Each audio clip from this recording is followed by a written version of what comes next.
Rekhta foundation کی جانب سے عروضی اسباق کا سلسلہ آگے جاری رکھتے ہوئے میں بھٹناگر شاداب آج آپ کی خدمت میں پھر حاضر ہوں، اور آج میں دائرہ مختلفہ سے نکلنے والی بحر بسیط کا بیان کروں گا۔ اس کے بھی دو آہنگ میں آپ کو بتاؤں گا، اور یہ بحر بھی ہماری اردو شاعری میں بہت کم رائج ہے، لیکن آپ کے لیے یہ دو آہنگ سمجھنے بہت مفید ہوں گے، کیونکہ آپ دھیرے دھیرے تمام رائج بحور کا بیان سن رہے ہیں اور ان کے آہنگوں کو سمجھ بھی رہے ہیں۔ آئیے بحر بسیط دیکھتے ہیں۔ بحر بسیط کے بنیادی ارکان ہیں مستفعل فاعل مستفعل فاعل۔ پہلا آہنگ ہے بحر بسیط مسمن سالم، مستفعل فاعل مستفعل فاعل، شعر میں 2 بار۔ اب اس کی مثال میں اس مقطع سے دوں گا جو حقیر فقیر کا ہے۔ ہم کو ملا ہے جہاں اس کو سنواریں گے ہم، شاداب ہوں سب یہاں پھولیں پھلیں سب یہاں۔ اب آپ اس کی تختی دیکھیے، ہم کو ملا مستفعل ہے جہاں، فاعل اس کو سنواریں، سنواریں ہم نے 2 حصوں میں تقسیم کر دیا، اس کو سوا، مستفعل رہیں گے ہم، فاعل گے کی یہ آپ دیکھ رہے ہیں، جانتے ہیں گر رہی ہے، لہٰذا اس کو ہم نے زیر کی علامت یہاں دے دی۔ مصرع ثانی کی تختی دیکھیے، شاداب ہوں مستفعل، نون غنہ شمار نہیں ہوتا آپ جانتے ہی ہیں، سب یہاں فاعل، پھر نون غنہ شمار نہیں ہوا، پھولیں پھلیں مستفعل، یہاں پھر 2 جگہ نون غنہ شمار نہیں ہوا، سب یہاں فاعل، آخر میں بھی آپ دیکھیے نون غنہ شمار نہیں ہو رہا۔ اس طرح سے آپ نے اس مقطع میں بحر بسیط کا سالم آہنگ دیکھا جو مسمن آہنگ ہے، یعنی مصرع میں 4 ارکان ہیں، شعر میں 8 ارکان ہیں۔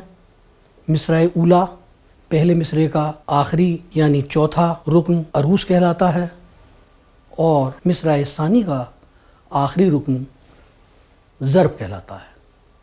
یہ میں اصطلاحیں آپ کو بار بار اس لیے بتا دیتا ہوں تاکہ یہ آپ کو پھر یاد آ جائیں اور آپ انہیں ازبر کر لیں۔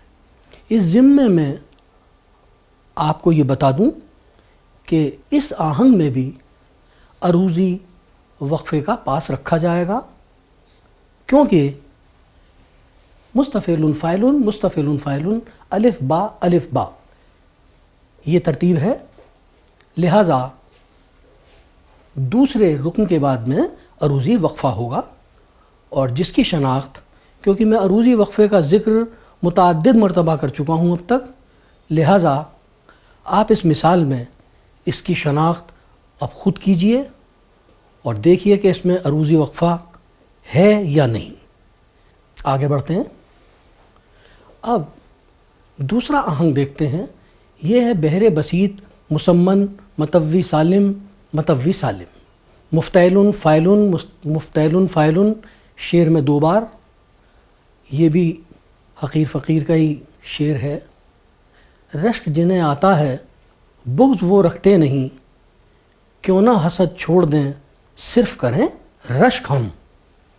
اب اس کی تختی نوٹ فرمائیں، رشک جنہیں مفتعل، اب اس میں دیکھیں رشک رش مف ک تا، جنہیں ایلن نون غنہ شمار نہیں ہوا، آتا ہے، الف گرا زبر کی علامت آ گئی، آتا ہے، تے زبر کے ساتھ عین متحرک کے مقابل ہے۔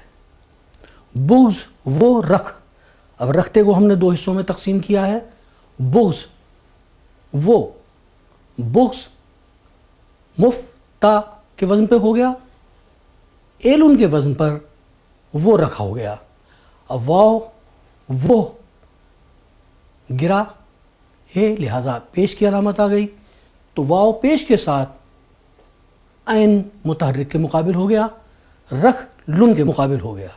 اس طرح سے بغض وہ رکھ مفتعل تے نہیں فاعل. مصرع ثانی کی تختی دیکھیے. کیوں نہ حسد مفتعل چھوڑ دیں فاعل صرف کریں مفتعل رشک ہم فاعل. اب آپ کو تمام ارکان کے مقابل جو نظم ہوئے ہیں، اب تمام ارکان کے مقابل جو عبارت نظم ہوئی ہے اس کو آپ نے دیکھا. اس طرح سے آپ نے بحر بسیط کے 2 آہنگ دیکھے. اور یہاں بھی میں آپ سے پھر عرض کر دوں کہ عروضی وقفے کا خیال رکھا جائے گا، کیونکہ الف با کا پھر ریپیٹ ہوا ہے، الف با، لہٰذا دوسرے رکن کے بعد میں عروضی وقفہ آئے گا اور اس کا پاس رکھنا ضروری ہے.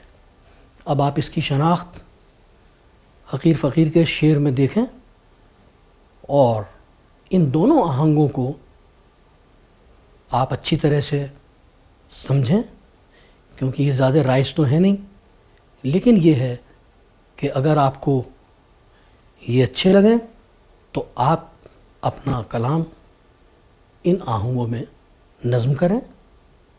آج آپ نے بحر بسیط کے 2 آہنگ سمجھے.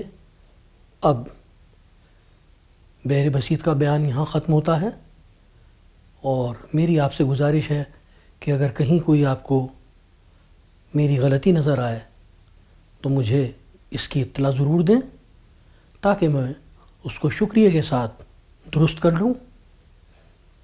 اگلا سبق لے کے پھر حاضر ہوں گا. آداب.